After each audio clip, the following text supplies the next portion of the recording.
stadium lights, the free buzz before halftime. My heart racing like it's 4th and 5 on a Midwest Saturday night. Welcome back to Mizzou Storytellers. I'm Dave Matter. I'm Loretta Jones. How's it going? It's going, man. It feels like it never stops. It doesn't. We the podcast stops because we took the bye week off. We did. Yeah. That just got to be kind of a nutty week. It's Yeah. just stuff comes up. It's when you have a day off and you're like, man, I got a pretty open schedule today, Right. and then by lunch the day's filled up. People that I know who don't work in this industry, they'll be like, "Is it a slow week for you?" I'm like, "What's that?" I guess I only have 2 events. Just because there's not a football game on Saturday doesn't mean it's slow. That's like when you have to pick up the pace and like get other stuff done that you normally can't, like having a podcast. This most recent bye week, I did not have anything work related over the weekend, so I guess that was the best thing that happened. But otherwise, yeah, people are like, when is your slow time? And I'm like, I don't know, kind of the month of June. Yeah, A little bit, kind of. Yeah. Yeah. Well, speaking of slow, our guest today is not slow. Not at all. He was very fast. Yeah, Probably still is. probably faster than us. And like the word story is in the title of our podcast, Storytellers. I don't know if anybody ever has a better story as a student athlete who played here in the last couple decades than this guy. No, it's a special one too. It's something that I don't know every student athlete could have done. No. Yeah. No.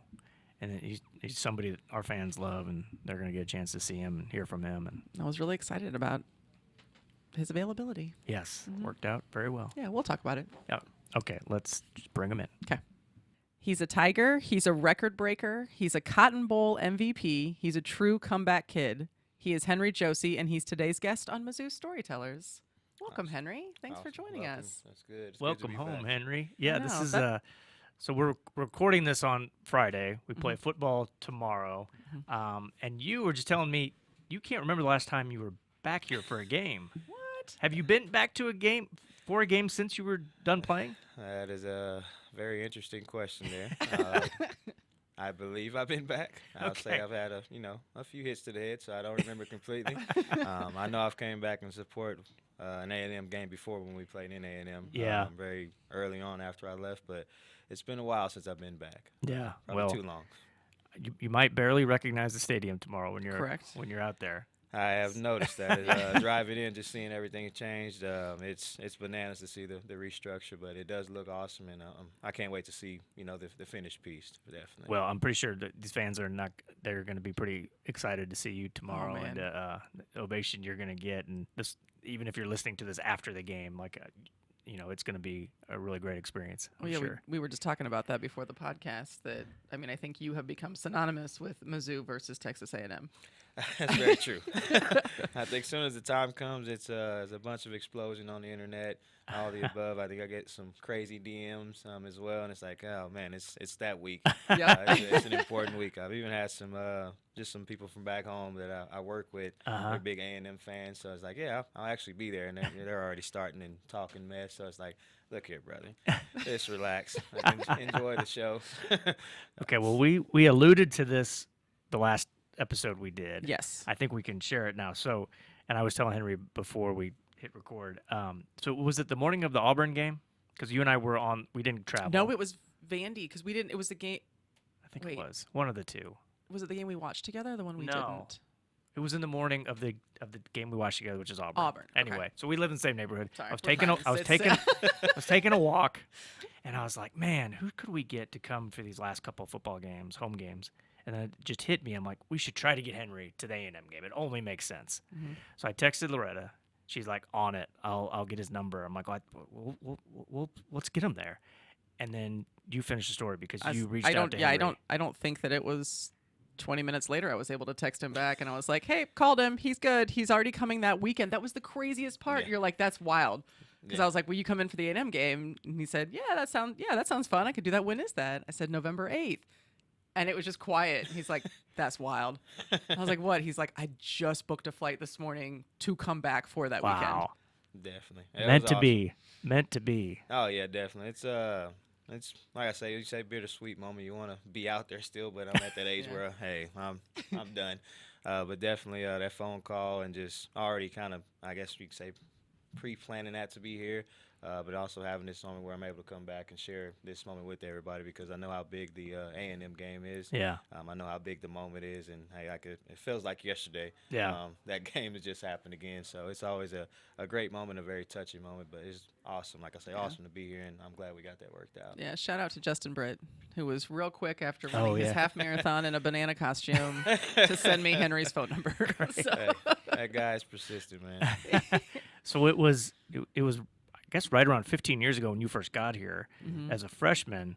Who recruited you? Was Missouri on your radar much? I mean, you were a solid recruit. I don't remember you being like a blue chip guy that everybody was lining up to get. But what do you remember from your recruiting days? It was Coach Cool that was recruiting me, Kulagowski.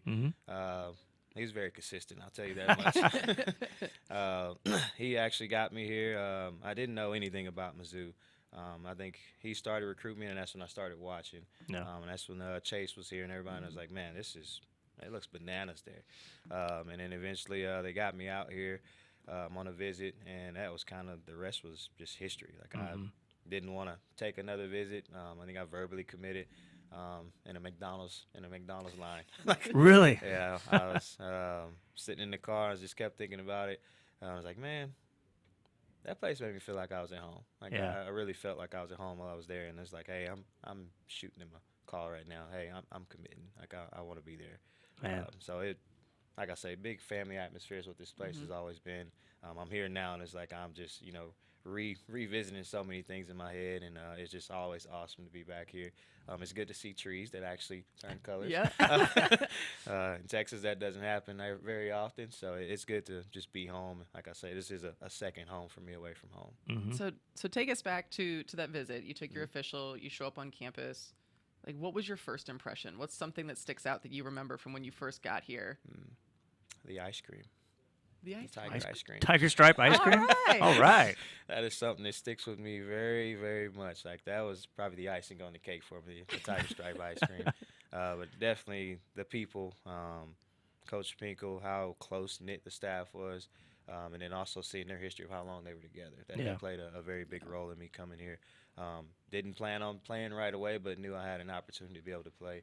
And that was one of the things that stood out. Like, you knew you had to come here and earn your spot, and I was more than willing, and I believed in what the messages that they were preaching before I got here. Yeah, you came in. I forgot about this till I was looking up some pictures. You came in as number 41. Gosh. I was looking at these photos. I'm like, that's not him. I'm like, oh, he changed numbers, didn't he? And like you said, the ball didn't come your way right away. Did you have to be kind of patient and kind of find your role? And how did that work out? Patience is always a big thing, but I think the main thing was being consistent. We got a shot to play, me and Marcus Murphy, that our freshman year, and we were always on each other, literally right down the hall from each other, and just, hey, like I know our numbers don't mean too much this year. Yeah. Let's put this 41 and 43 on notice for the community, and that's one of the things we wanted to do. But staying consistent, and then we got a shot to actually be out there on the field, and just making sure we showed up to play. Yeah. And that was a big thing. Then we had some great people in front of him. I know Blaine was a big person that was always in my ear. He was literally, I'd be in the backfield. He was like, hey, I'm giving you the ball. I'm not reading. It's like, okay. So he built up some extra adrenaline to make me move a little faster, I guess you can say. But there was some exciting moments that freshman year as well. Yeah, I mean, I was going to ask, like, are there, when you think back, are there some teammates or some people that really shaped your career early on that, like, really kept you going? I mean, I know you mentioned Marcus and Blaine. Yeah. Is there anybody that you look back that really kept you even when it would, I mean, it's hard to get here and not be able to play right away. You go from being the guy to a guy on the team, so who helped keep your mind right? I got very close with Will Ebner. Ended up being roommates throughout the rest of my career as well. So me and him were very close-knit. Like I said, me, Marcus, Darvin, roommates as well in our freshman year interim. And then also being afraid of Alden was a big thing for me. He literally, I mean, all the way through was that sophomore year, would literally be talking to me in practice consistently. Alden Smith? Like, hey, I'm coming. I was like, I know that. So, he was a guy that, he made you think outside the box Yeah. of what you would have to do on a day-to-day, just because he was a guy that's going to get to the ball pretty quickly or find a way to be around it. So he was a person that helped mold my game and just made it a lot better, just because you had a guy like that he treated practice like a game, like he was not playing around at all. Yeah. So guys like that being out there on the field of practice was a lot harder than the game for me. And that's one of the things that helped me out a whole lot in my career, just to make it as good as it was here. That's Yeah. really cool. And then, so 2011 season, things just take off, and Yeah. then you are. We'll get to how that year ended, but you're looking like an all Big 12 running back and go over 1,000 yards. What was the difference that year in just you took off from playing some your freshman year and then all of a sudden being the guy as a sophomore? I think it was just me buying into the culture here, buying into what was working for me, and then ultimately I did a lot of outside work myself that a lot of people just didn't know about. There was a lot of extra trips to the weight room. If I couldn't work out here, I would secretly go work out somewhere else. I did not go home that summer at all. I think I went home just before camp. So I think that played a big role into it as well. But I think just the extra work that I was trying to do on the side and making sure my mind was clear going into that season. I knew it was going to be a big year, and I knew I had a very good chance to be the guy. But ultimately, just making sure my mind was right going into that season was the main thing that helped me kind of take that extra step and become the guy. That season, Henry averaged 8.1 yards per carry. That is insane.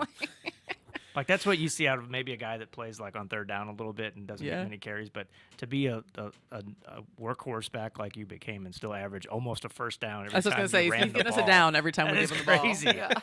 That is crazy. Well, it helps that he was crazy fast. Oh, I mean, maybe yeah. he still is. I don't know. Yeah, I But can go a was for little sure. bit. Yeah. I think I was looking at our guest board. These are all the people that have been on our show. I think you're probably the fastest still if we lined everybody up. I feel pretty confident in that. Yeah. I mean, Coach Hill, he's in good shape still. He's okay. He's pushing. He's in the 60s. I don't know. Okay, so we part of your story is how that season ended, and don't want to make you bring back too many bad memories, but it was life. a bittersweet day because Missouri finally beat Texas, Yes. and Mac Brown's there, and he's got, I think, was that the game Fozzie Whitaker got hurt earlier in the Believe game? so. Yeah, in the Right first around the same quarter. spot, Yeah. probably, and then you're headed toward the sideline. Your knee gives out. I don't want to make you revisit it, but man, like, did you think at the moment, He just like phantom rubbed it. did you think we'll get to the good? The comeback's the good part of the story, but to tell the story, you got to start at the bottom, right?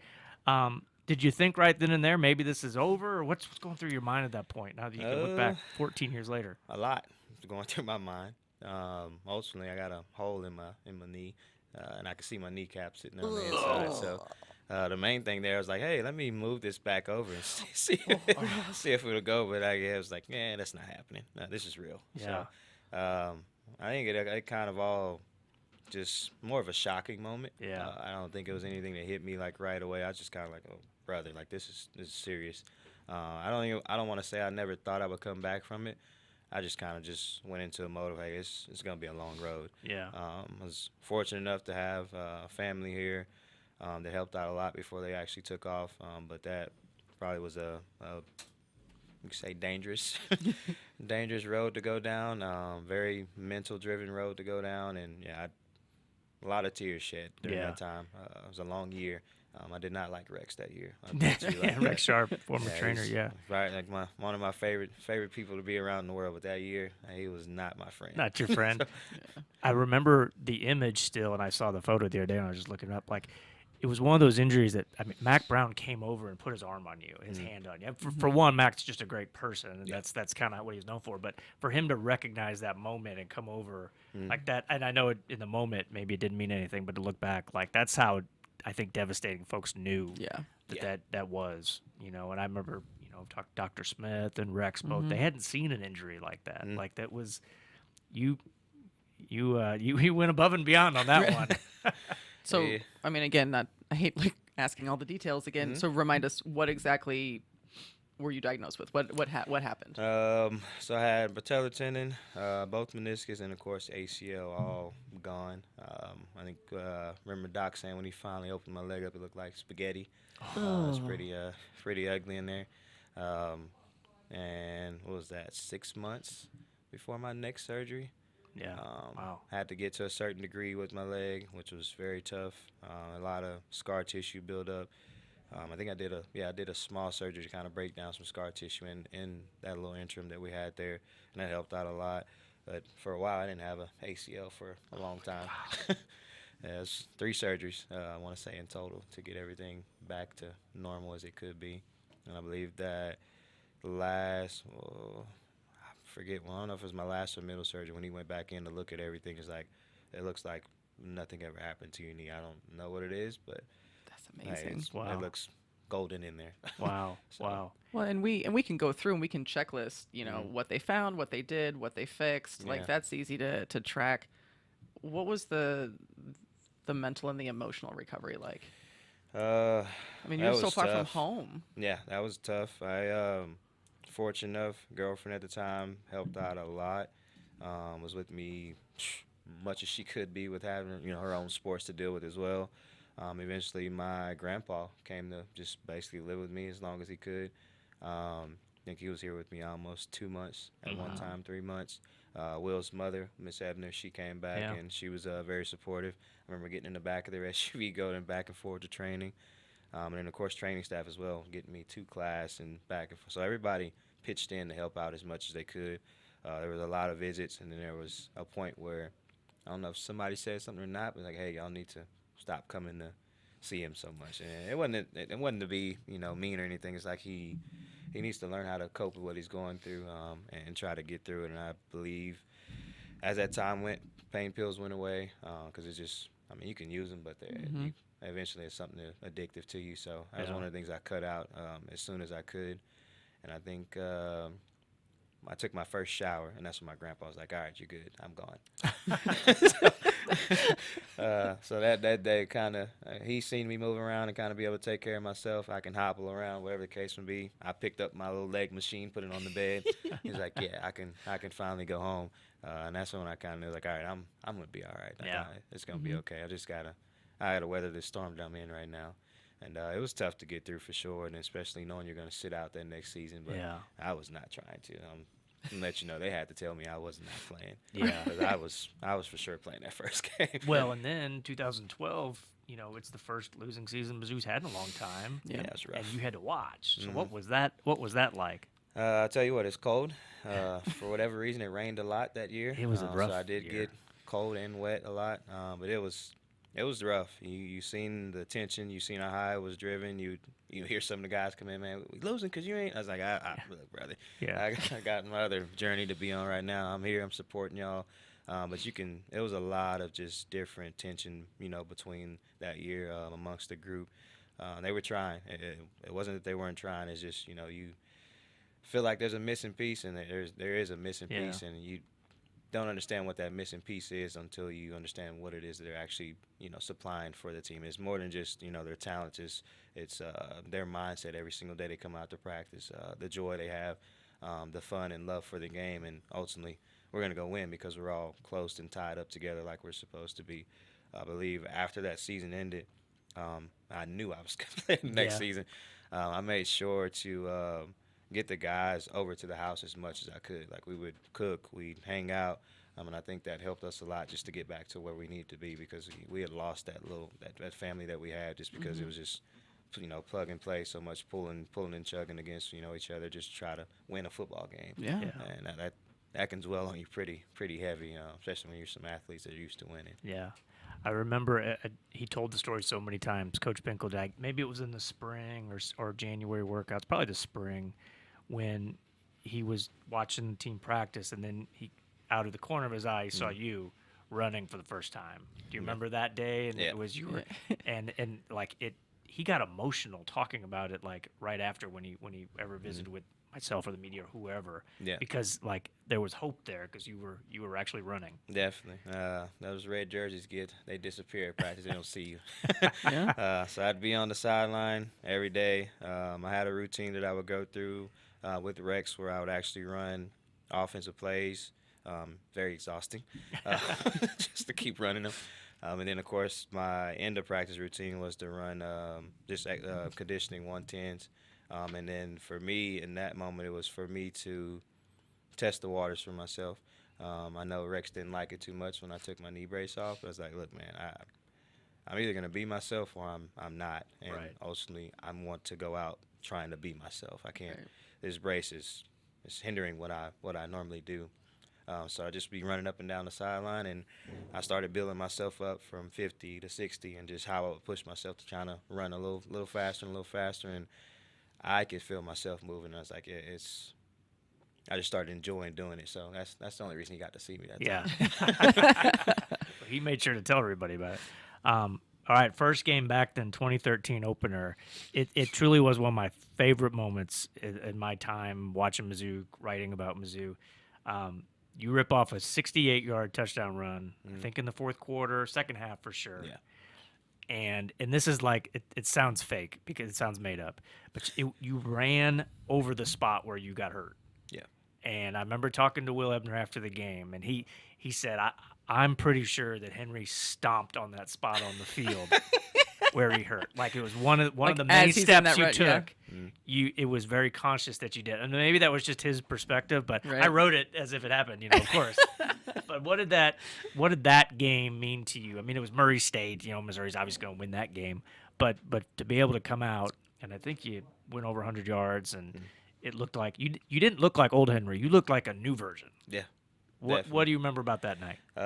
It was a thank you to everybody that helped me out. That was a long road. That was a lot of days spent. I ain't gonna say I'm the nicest person in the world, but for everybody who dealt with my emotions, dealt with the up and down anger, the frustrations, me telling them what I'm not gonna do, me telling them what I want to do. That was their thank you, and that was just, like I say, the icing on the cake to finish off a moment that we all got to come out of, to see me back on the field. Yeah. So that's what that moment was. I was like, I know eventually I'm going to score. It's taking a little long.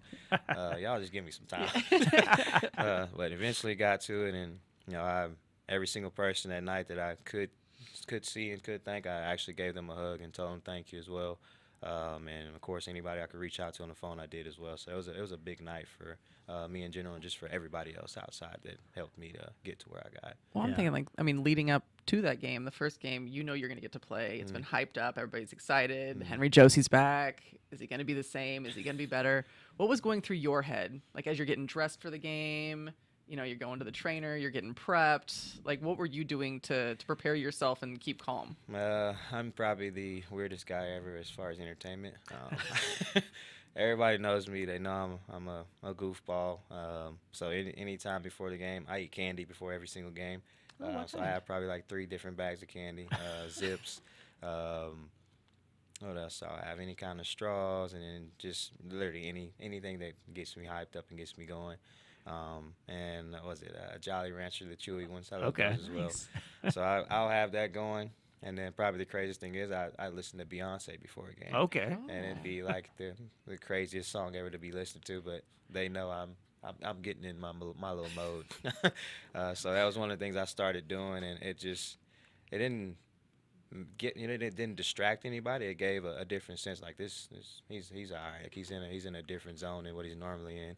And then ultimately, just before that season kicked off, I was already ready to go once we had our spring game. Yeah. And I knew it was going to be a good time to come back and a great moment to break everything open.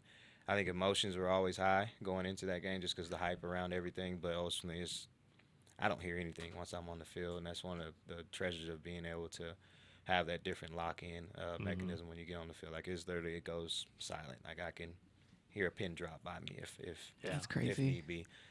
Kind of a gift, you can say, I guess. But I don't hear anything. Like the pregame, you got me. Once like it's lights on and it's actually game time, I don't hear nothing. Wow. Yeah. That's pretty cool. That your comeback season, it coincided with this out of nowhere Mizzou football season. I mean, nobody, maybe in the locker room, but nobody outside that locker room really expected Mizzou to really do a whole lot that year because the first year in the SEC was a lot of injuries. Justin was hurt. James was in and out. James Franklin. Yeah. So it was just, how's Missouri going to deal with the SEC? And then you just keep winning, and you win at Vanderbilt, you win at Georgia. You beat Florida at home. Still, I think one of the best home atmospheres I've seen in all my time. That game was crazy. Only regular season loss is that overtime South Carolina game. Yeah. And you just keep climbing and climbing and climbing, and sets up this massive game against Texas A&M. Johnny Manziel in the house, coming off his Heisman year. Night game, was it a night game? Night game. Yeah. And all you got to do is win, and you're in the SEC championship game, which is insane to think about in Mizzou's second year in the program. Right. And that game was kind of an ugly game. Like, no one was really taking charge. There wasn't a whole lot of offense. And then you showed up. Yep. What do you remember about the call, the play, the moment? Take us back there. A lot of moments. That game was very physical. I'll put you like that. We knew it was going to be a physical game. I think our defense was just in a different type of mode as far as how physical they were, and also how bad they want to shut down that A&M offense. We took a little while to get stuff rolling. I believe we had an outside zone play that was called. And I want to say Jimmy Hunt's on the left side. He's blocking the backside. Backside either DN or linebacker that'll come down and blitz, and then everybody else is zoning left. They over pursued, and I want to say it was that either Evan or one of them pushed over that nose pretty far. Yeah. Yeah. I'm sure Evan will take credit. Yeah. So just give it I've to Evan. seen a beautiful gap, and a one-on-one match. I'll take my chances all the time for the team. I know they don't like me to cut back, but I'm going to, especially when I see that type of atmosphere. And that guy came down at the wrong angle, and like I knew it was over with after that. As far as being able to get to the end zone, I just need to get past him. Yeah. And of course, he did the wrong thing, trying to go for my feet. Yeah. Which was smart. And the rest was history. And I mean, 57 before you yards. Get to the Man, and end then zone, it's already just wheels. erupting. Like, it looked like you were on a scooter. Like that thing, like you were just flying. The helmet car. Yeah. Yeah. Well, he's faster than the helmet cart. That's true. That was it was one of the best plays in Mizzou football in a long, long time. I think it's maybe one of the most important plays because that put us in the SEC championship game. Yeah. Who knows what happens if A&M wins that game? And it's still a good season, but maybe they're still wondering if Mizzou belongs in this conference. Maybe 2014 doesn't happen. Right. And man, what a moment! And I think just a prediction. I think we may see that play before kickoff tomorrow. Might see it if you're going to be in the crowd. But yeah, what a moment for you to have that. Like, nothing could ever take that away from you. Definitely. So then we go to the SEC championship game. Yeah. We don't have to get into that game because it was kind of a shootout. Wasn't quite as exciting. It wasn't. That was a game. But to get to end of the year in a big bowl game in the Cotton Bowl, what did playing really well? I think you scored 3 touchdowns in that game. Yeah. What to go out on the season like that? What did that mean for you, those awesome. guys? That was a great way to finish. It was a great way to finish at home. Great SEC championship. Of course, we would have loved to finish that, and that would have led us to a very great place. Yeah. We all still think about that. Uh-huh. But then to go to the Cotton Bowl and finish off the season the way we wanted to was very important for us as a team. That game was pretty intense as well. It's always that way with Oklahoma State. We battle it out a lot. But the way we finished it in that second half was unbelievable. We came out slow, came out a little sluggish. I don't know what from. I believe probably a few of my Dr. Peppers I was having at practice to try to spice my day up. Too many Jolly Ranchers. Yeah. So we definitely struggled in the first half, but definitely came alive and finished that. I mean, that's just who we were as a team. We knew how to turn it on, and once we turned it on, it was just a show for people to watch. Yeah. So it was definitely a great way to cap off the season and just finish that out and have us a great win to kick it out. Now that ended up being your last college game. Did you know at kickoff that was going to be your last college game? Story everybody wants to know. Yes. In your head, you knew? Yeah. I knew. Yeah. It was. I want to say it was time, but you can just. It was something that was weighing on me for a while throughout the season. I did have, of course, my oldest now, who's 14. I had to go take care of him. And I knew it was time for me to get out while I could. I didn't know how much time I was going to have left, especially with my knee. And I was like, hey, I got to take this opportunity while I can. Of course, worked out for me in a different facet. Still was able to play, still able to go capture my dreams. Didn't get drafted as high as they told me I would, but Yeah. that's the luck of it. That's football. At least I was able to be there. I was able to get there. I was able to be there with my kid, and of course I'm still able to take care of him like I am now. So Yeah. I definitely knew I was jetting out of here. Yeah. Do you ever look back though and like, hindsight 2020, look at the season that they had after that. You look at the Yeah. 2014 season. Do you ever wish you would have stayed for one more year? Do you ever wish that you would have done another one and then maybe gone a little bit higher? There's always the possibility, but at the end of the day, for me, was to always set up the next team for success. So if we knew we could have a great year, Mizzou should have a few great years before they have to go find the whole recipe to recreate. Yeah. And that was really the goal. I knew the guys that were here were going to do phenomenal. It was a class that I came in with. We had a bunch of athletes, a bunch of guys with that mindset of knowing how to win.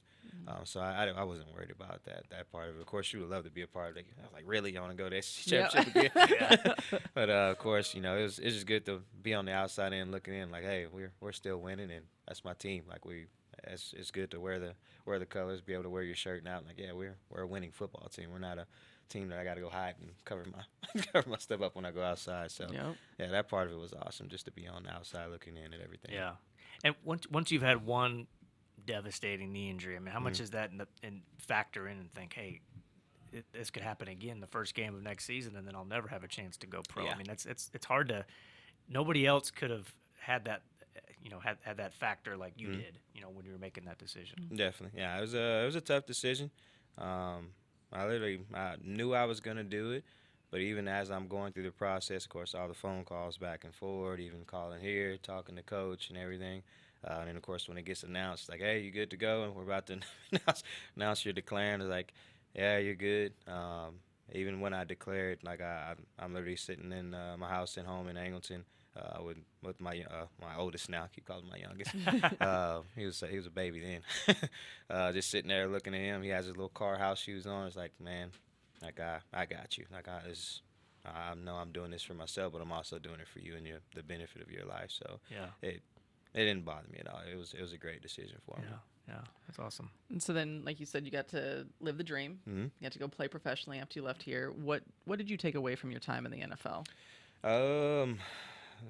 Literally what it stands for, not for long.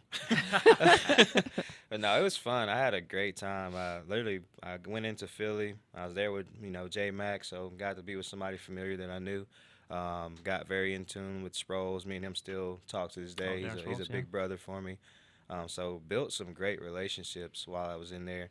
And then, of course, went over to Jacksonville. Ziggy Hood's there. So I got to be around a bunch of vets that, taught me how to put away my money, how to, manage. And then, of course, if I went out with them, they didn't let me spend anything. They would pay for it, which was always great.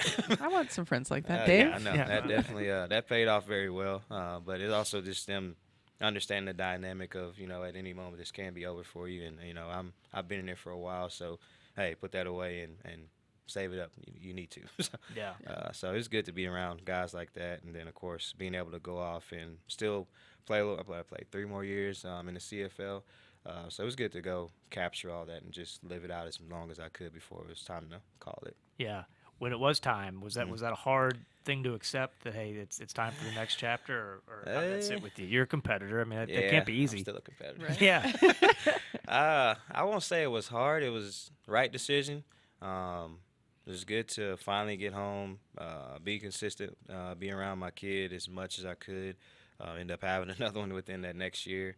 But probably the hardest part is switching your mind over from the bubble you're in your whole entire life. Yeah. And, for 6 to 8 months of a year, you're going to go be doing this. And, like, you come back to reality, and reality's not reality because you run right back away from it. So I think that's probably the hardest adjustment throughout, life, is getting out of that mode of football so much. And this is my routine on a day-to-day basis.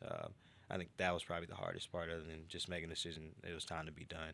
Yeah. I should have been done a long time before that. my knee was screaming. So it was football there is good, but turf is not as great anywhere else. Like, literally, there's some times where I may plant, and it's like, I'm pretty sure I just felt concrete. It's like, that's not good. And it's cold there, like super cold. Yeah. and it's cold beyond nature. Like, it's bad. Like, you feel the wind going through your body. It's like, oh, brother, it's time, Henry. It's time to go back to Texas. Yeah. Yeah. So then what was that transition like for you? So leaving professional sports, we've talked to some other athletes before about what that's like. You go from being told what to do every day of your life to now you don't know what to do with every day of your life. It's hard. It's very difficult. I think one of the things that kind of got me into it a little better was I started doing stuff in my off season to kind of get me out of just, hey, this is what I do on a regular basis. So I started training athletes, helping out my older brother that had a gym, and that kind of led me into being okay with being away because I still was a part of it. Like, I still was able to help someone out and then also be able to give them the knowledge that I did have from playing. So I think I started that within my second year when I was in the CFL, and that kind of helped me out with the transition because if not, it probably would have been very rough. I probably would have sat around for a few months to see, hey, what do I want to do? I don't know. And like, you don't want to get in that mode because I think that's when a lot of guys lose their mind and just don't know where to go. Yeah. I think even who was I talking to at one of Bauer's events? He's like, man, how did you transition out? I was like, brother, it's really easy. You just got to start right now. Transition yourself. You can play as long as you want to, but just have a thing that you already start doing. That way, it's kind of a better transition when it is time to call it quits. Mm-hmm. Well, tell us what have you been doing now? So you've been in Texas for about the last 10 years. Mm-hmm. Yeah, and you're back home, but what's life like for Henry now? Life is full of kids. There's a lot of sporting events. Literally yesterday, that's why I didn't fly in yesterday, Thursday. My youngest had a game. He's killing it in baseball. Yeah. So Mizzou, if you need a baseball player, I got two. Oh, that's so okay. I got two of them that play baseball. The boy, my oldest, he's in high school now, freshman in high school. Just started basketball. So my life is based around them mostly and moving around. Those are my weekends. That's why I have not been back. Yeah. I can hold that as my main excuse. It's true. And then, of course, I've been working in the refinery business now for probably going on 9 years. I'm a site superintendent down in Freeport. And I've been with this company, like I said, going on 9 years. So wow. Life's been good, good quality of life, able to go back and balance back and forward, and also able to make every single one of my kids' events when they do have that's them. awesome. That's really cool. It That's pays important. off a lot to have that quality of life. So are they playing football? That's what I was going to ask. The youngest probably will. Okay. My oldest, he literally just told me this year, he's like, Dad, I want to play next year. I was like, cool. Okay. Come talk to me. Like, I got you. It's not something I push off on them at all. Never wanted them to go down that road. Like, I think football is great, but it's also you need to be taught how to properly play the game, understand the game, and how crazy it is now. Like, you don't get to sit back and just go show up and play anymore. It's literally football's year round, just like baseball is for them. So yeah. When you switch over to that mindset, you got to have your body ready, have your mind ready. Hey, you got to start eating right. Yeah. We can't be sitting here eating ice cream in the middle of the night. That's gonna have to cut out. So they both will. I think they both will end up playing within this next year. I'm excited for them. I'm definitely am. But I like being away from football. Yeah. Yeah. I like they stayed away from it as long as they could. I don't think I could stop my youngest from. He's literally a guy that asks me to play every single time he's with me and tackles me out in the front yard. Like he's full on ready to go. So you gonna coach the team, or are you gonna be the parent in the back of the stands just watching quietly? I like to be the parent that watches. You're like, run the ball more, come on. This I think I'm gonna start coaching my youngest. I didn't do it so much with my oldest, and then of course I did have parents coming up. So you probably just looking at us like we don't know what we're doing at all. It's like, no, I'm here just to support. I would never tell you that, but maybe I'm here just to support my kid, man. That's it. But I'm gonna coach. My youngest here, he'll start off baseball here this next season in February. I'll coach him, and then next year in football, I'll probably coach him in flag football for sure. There you go. Yeah. Nice. That's so fun. All right, we're going to jump in? Yeah, let's do it. Okay, this is the lightning round, rapid fire. We got 5 questions.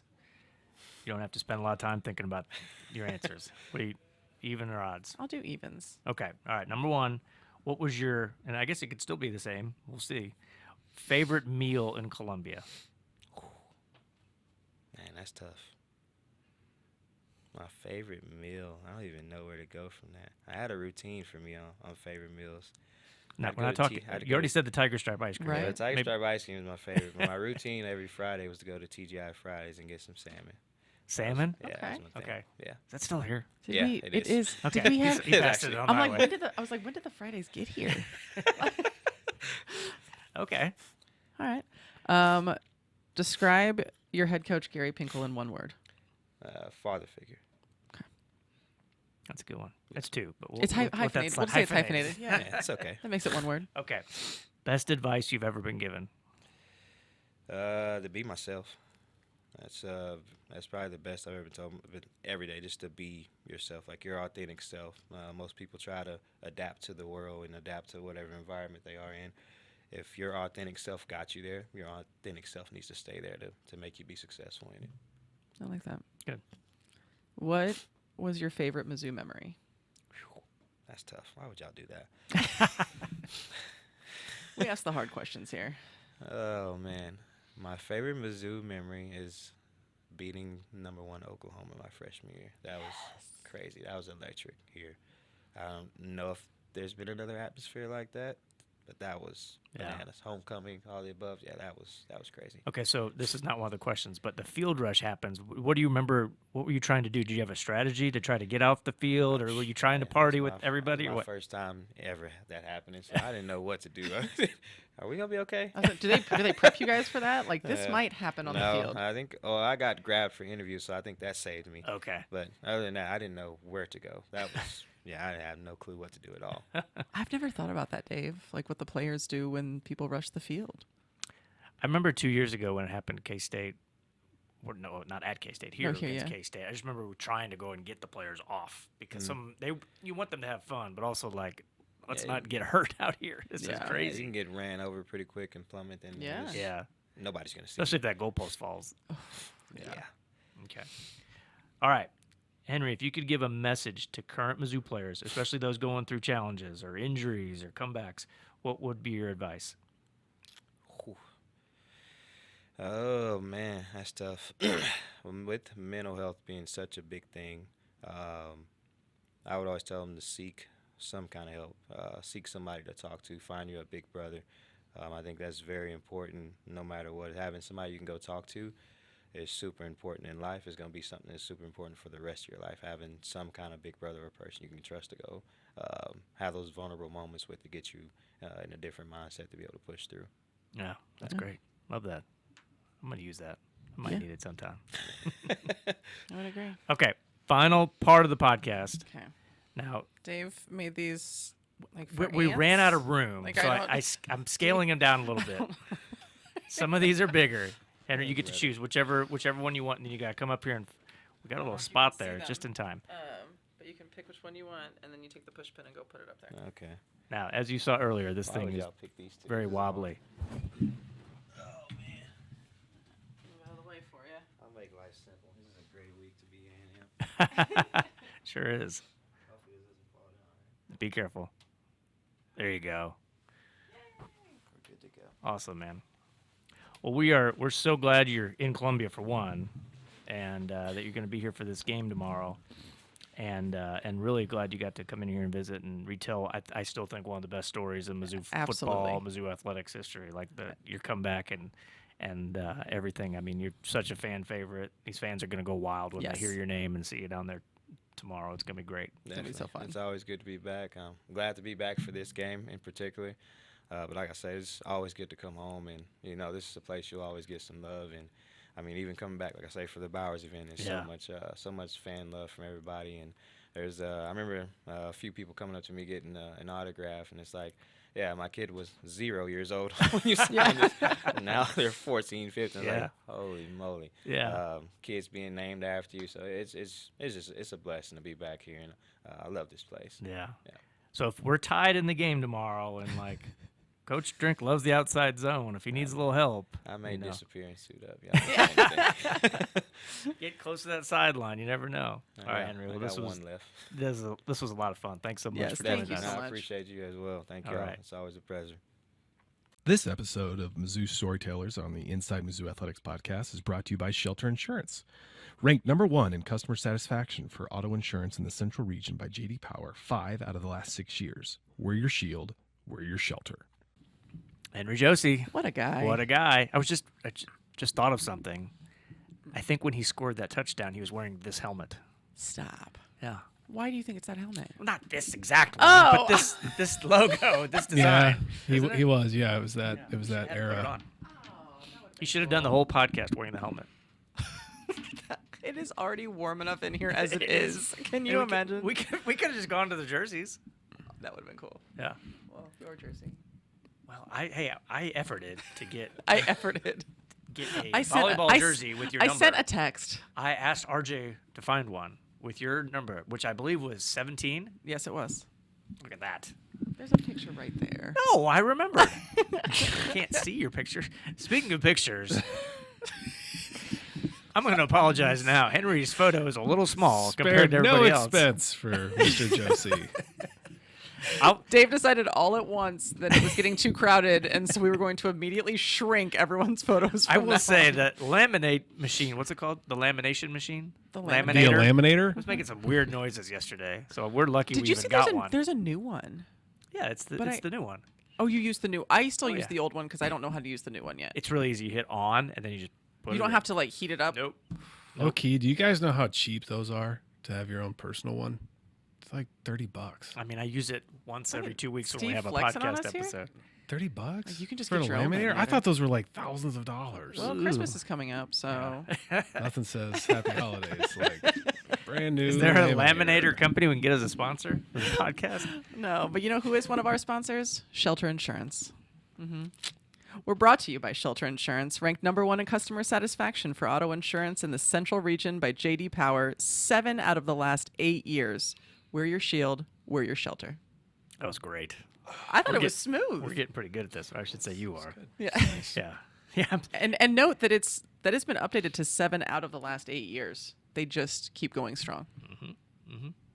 All right. So we've got 2 more home football games. It's crazy. It Now- feels like it's been about a Yes. whole season between the last time we had a home game and this weekend. Yeah, I know. It's just the schedule's been so funky. I'm going to take the blame for the last road football game that did not go our way. Correct. We talked about on the podcast that I would go and watch the game at the Joneses' house. And I sent him several messages. I never got off the continuously couch. invited him over. He said, "Yeah, I think we're going to come over for the second half." Something weird was going on that day. I can't remember what it was. I couldn't It get was anyone to it was homecoming, but homecoming. for your oh, kid. football homecoming or No, high for school high school homecoming. homecoming, Yes, yeah. yes, it was. So Jackson had to get all dressed up and. Yeah.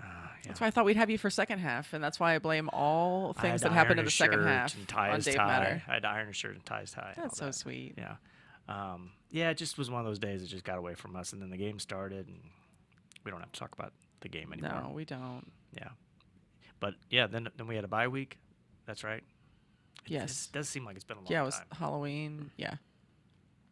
Yeah, anymore when somebody's talking to me and they ask me about something, I'll say, "Oh yeah, that was just like a week or 2 ago." No, it was probably like 3 months ago. So I have zero concept of time anymore when somebody asks like how long ago something was. Somebody on campus yesterday told me like, "Hey, I was at the Kansas game." I'm like, "The Kansas game? That was like a year ago." It feels like it. It was. feels like A it. long time ago. But crossover season's here. Steve's favorite. It's everybody's favorite. Nonstop. I was joking this morning with one Eric Morrison. We should all just brought sleeping bags to the office today.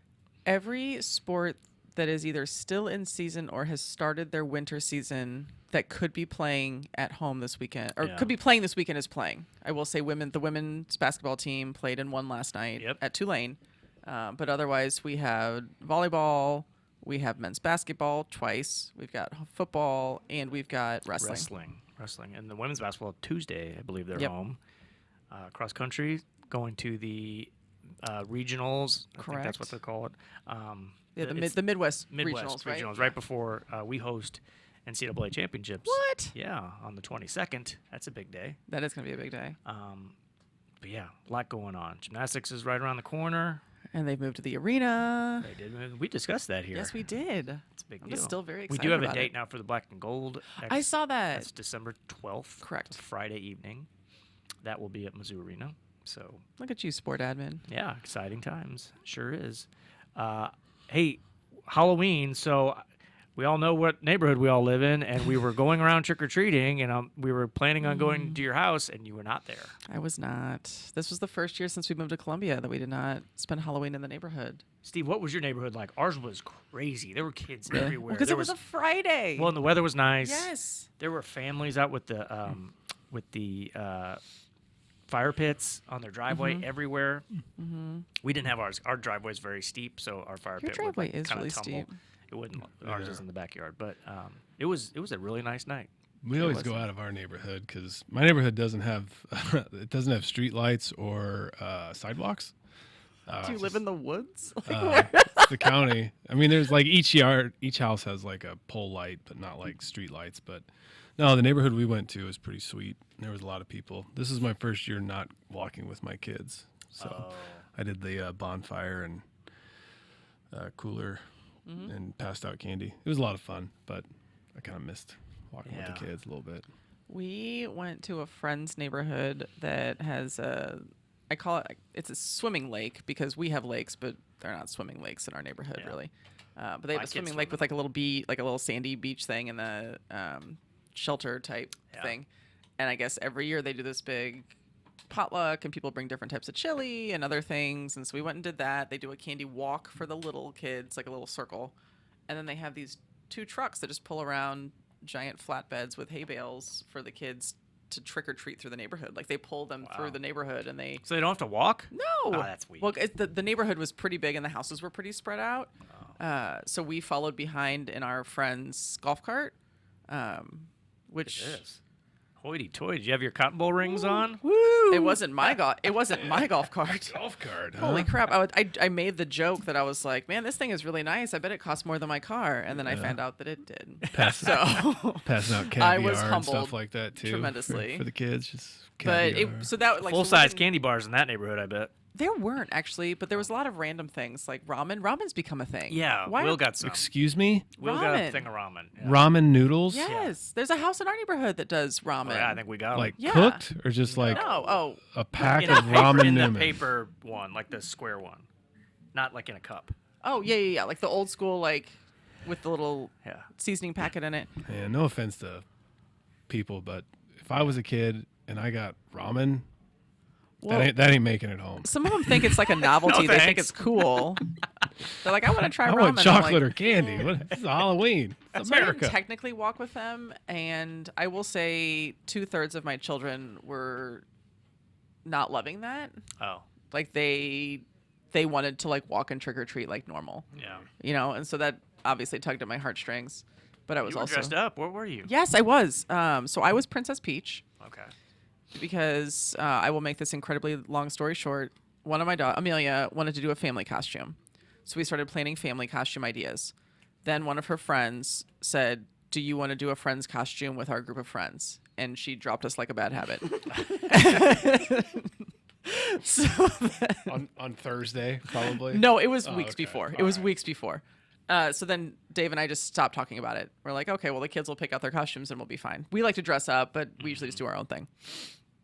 Logan found a dinosaur mask at Target, and she just wanted to wear that. So then we built a dinosaur costume and got Dave. That's on brand. Yeah, got Dave a Jurassic Park costume. And by we, I mean I did the day before Halloween. Actually, no, the day of Halloween at Spirit Halloween at 3:00. But Roger wanted to be Mario. And he said, "Mom, will you dress up with me?" And I was like, "Sure. Can I be Luigi or Yoshi?" Because I'm thinking, that sounds really comfortable. Right. He said, "No, you have to be Princess Peach." And I was like, oh, okay. So we had Princess Peach, Mario, a Jurassic Park worker, a dinosaur, and then Amelia and her friends were a creepy circus. So Amelia, on her own, curated an outfit. She picked out like a striped apron and hat, like a concession worker with like the popcorn box.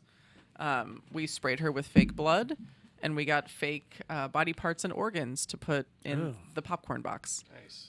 That was her idea. My mom said I sent the photo of our family with costumes, and she said, "Oh, what's Amelia? It looks a little macabre." First of all, how old are you that you're saying macabre? Second of all, don't worry about it. Macabre. I need to say that more often. Yeah, but you guys were cute. You were the Shrek cast, right? Will was Lord Farquaad. Which was amazing. Great costume. So he wanted us to be Shrek and Fiona. So I had like the Shrek ears. And I then said just you had wore- like they were kind of like knockoff Shrek. They were just like the ears you just put on a hat. No, Like I had it had like Shrek branding on it. I know, but I had to like really look at the picture to see. Molly did a much better job. She wore a red wig like Fiona. I wore a green sweatshirt and green. I had green pants on, and that was it. All right. And then we went to Josh Moore's house, former Storytellers guest, because he lives in our neighborhood. unknown neighborhood. And he knew we were coming, but he didn't know it was us. And so Lord Farquaad went up to his door, and when he answered, he goes, "Play bright side." And Josh had full-size candy bars because he's really trying to win over the neighbors, Yeah, like he's trying to impress them. Yep, he's a cool guy. Yeah. He's got a great job. So we went to his house, but then we tried to go to yours. You weren't there. Went by Swingles. Were they there? Well, I didn't think so because all the lights were off. Turns out Joe was in there with the lights off. What? Yeah, he'd had enough giving out candy. Oh, by the time you had gotten there. Yeah. Okay, I'm like they had a pretty good setup last year. Yeah, well. I think they actually gave me and Dave beers when they gave Oh, the whoa, kids candy. whoa, Yeah. whoa. Oh, hey now. Yeah, so it was a really good Halloween. We weren't home for very long, so we didn't have a lot of trick-or-treaters. So we had a lot of leftover candy. I'm sure you saw if you went up our street, ever since we moved here because the kids were little and we wanted to walk with them, but we didn't want to not hand out candy, we make treat bags every year. And so I get like a whole bunch of little bags and the kids get candy. They make about 100 or so treat bags and we just put them out on a table on the curb in the cul-de-sac. Wow, that's a good idea. Is it your street or Swingles that has a porta potty because of some construction? Swingles. Oh, well, that was Our useful. street That had was the useful. big old part. There was a line outside of it. Was there really? Yeah, parents, walking around. There was our street was the next that one. cup, sir. Ours was the next one over with the big old party on the corner because our neighbor's daughter's birthday is Halloween. So every Oh. year they just have like a big blowout on Halloween. Wow. Yeah, our older kids did not go with us. That makes me sad. Did they go do anything? They went to a party. Okay. They had In costumes, costume? though. In costume. Okay, good. Yeah. Jackson was a prisoner, Okay. like an orange jumpsuit. Okay. I hope there's nothing to anything down the road there. And then Connor broke out an older Top Gun Maverick costume from a couple years ago. Nice. Went with that. Yeah. Did he have the aviators He and did everything? have some aviators. It was like a Spirit Halloween thing from a few years ago. Okay. Recycled. I like it. Yeah, it was good. They were home by curfew, so all Well, that's good. That's a win. Speaking of my kids, I didn't tell you this. I was gonna share it for the podcast. So I was afraid I was gonna be late today because I had to sit in a queue to get concert tickets. One of our kids is a big Morgan Wallen fan. Oh, okay. I'm not really. My wife really isn't. Okay. So we're going to Indianapolis in the spring to see Morgan Wallen. Yeah. Yay. Like Yeah. Not cheap. that's exciting for your kid. It's a birthday / Christmas present. So Okay. yeah. Does he listen to the podcast? Morgan Wallen? Probably No, not. your kid to know that he's going to get these tickets. Oh no, he knew. He asked for them. Oh, It's not a okay. surprise. They went on sale at 9 a.m. on Ticketmaster this morning. At 8:50, he's like, "Are you online yet? okay. Are you online yet? Yeah, I'm in the queue. Okay, just checking." Yeah. Well, So I said, like good luck on that math Indianapolis. test you have today. What's that? I like Indianapolis, so Yeah, that'll be yeah, fun. It will be. I said, you understand? Like, we also have to get a hotel and we have to drive there. Mm-hmm. He was smart enough to look at the tour dates to find out which was the closest location to Columbia, and it was Chicago or Indy. So we went Indianapolis. Yeah. He's doing a couple SEC stadiums on the tour, Really? not Columbia. Okay. No. No, I was gonna say I haven't heard Gainesville about that and one. Gainesville and Knoxville, I believe. Okay. Or no, Tuscaloosa. That tracks. Yeah. So That Floribama coast. So, part of the Morgan Wallen concert experience is he always walks out with local celebrities. So we're thinking maybe a couple players from the Indiana Fever. Ooh. Maybe. We'll have to check in with her. Yeah. We were betting last night. Not betting, Wilkava. We were, if you're listening, we were guessing on who they Yes. would be. I went with Pat McAfee as a favorite. He's an Indiana Okay, Indianapolis okay. guy. And then I thought maybe Sophie and Miss Clark might. We'll have to text Sophie and be like, "Hey, Dave's gonna be there." Well, I'm not going to be anywhere near the stage. I'll tell you that much. You never know. Yeah, I had to take out a loan to get the tickets. So. Oh God, that sounds awful. My kids asked me the other day when they get to actually go to a concert, and I was like, I my answer anymore is just I don't know. Yeah. I'm not gonna do like a well maybe someday. No, I don't know, guys. Yeah. I got nothing. You're 9. We started taking our kids to concerts pretty early. We took them to Zach Brown when they were little. Took them to Post Malone last year. I think honestly, if we still lived in Kansas City, I would have by now. Dave and I are just not big country music fans, and that's a lot of what comes through here, or like Mercy anywhere, Me was just here. They're not country. right, or anywhere close. And so we just, we pick our battles. Yeah. So not having gone to a live concert so far is one that we're willing to lose for a bit. Okay. All right. What else do we have? You know what is available? What? Socket Fiber. Yes. The fastest, most reliable internet combined with local service and simple billing. Contact Socket today for voice, data, and internet services for your home and business. 1-800-SOCKET3 or visit socket.net. Love Socket. I think we're going to get hired on by MSP to just do these reads on everyone's podcast. Oh, yeah? Yeah. I Go think for so. that. Steve? What do Maybe you think? during games? Yeah, we'll bring it up. Okay. Oh, during games. Yeah, I could pop in the press box with Mike Kelly. And mean- excuse me, Mike. It's my turn. Bring it up. Pardon this break, but it's actually brought to you by Shelter Insurance and Socket. No. I don't know what you mean, bring it up. I am sure that the tens of thousands of responses you've gotten on social media from our fans should be enough. Millions. What are you talking about? Okay, so big weekend. We got men's basketball tonight. Football tomorrow. If you have premium seating and you go to the pregame Chalk Talk in the Clinton Club, you are in for a, I don't know, you're in for a good time tonight and every night, every day before our games. Every day of the game. Yes. Yeah. Yeah. We have a new Chalk Talker. We do. I just He's found out actually an earlier. old Chalk Talker. Right. He is struggling with his mic right now. Is what he's Dave, doing. I don't know if wife's you a know little how droopy. microphones work, My but wife's a little. it my gets mic picked is a little up droopy. every single time you even touch it like What? that. It doesn't stay up. He keeps like loosening it. Just slouch down a little bit more. You'll be all I right. don't like slouching. Anyway, we'll see you in the Clinton Club tonight for the Chalk Talk. I gotta do some studying of SEMO. Yeah. And, Then we got football tomorrow, football. Yep. and then men's basketball and wrestling on Sunday. Sunday is wrestling's alumni reunion as well. Oh, is it? Oh, yeah. Mhm. We got a We- little special for Jaden Cox is coming. Yep. Last I looked, we were upwards of like 75, maybe close to 80 alumni coming back. So For wrestling? yeah, Oh, that's great. yeah. Tiger style. The spirit is strong. How was the The women of Tiger, Yes. the women of Tiger style, yes, girls' night you out, read my mind. amazing. We raised so much money. We far surpassed our own expectations. It was really cool at the event. So all the proceeds went to Ben Askren and his family awesome. to help pay for their medical bills after his double lung transplant.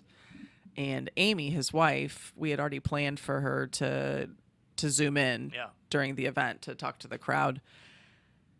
It was amazing. Like that was just I heard incredible that was to hear. great moment, yeah. And then she said, "Oh, you know what? I think Ben's in the garage. I can go get him on." And so she went to the garage and got him on the Zoom call. Was and he like was in talking. the garage wrestling? Or was he like He's slowly been doing some wrestling, garage like beers? What's he done? like coaching. He's like wrestling lessons. Yeah, like yeah, he's okay. been doing that. But yeah, that was really cool. Like not a dry That's great. eye. Everybody was very grateful that they took the time to join, and obviously they were just incredibly grateful for Oh, everything that was that's awesome. happening here. Nurse Molly was going to go. I don't know what happened. I don't know. Yeah, I didn't see her. Well, because she wasn't I there. didn't see her. No, it was really, really good. We sold out. Awesome. I mean, we ran out of food. Like it was a good crowd. We should do that for gymnastics. I think it'd be fun. Yeah. And we have a blueprint for it. It's easy enough to do. Okay. Get Coach Welker on the phone.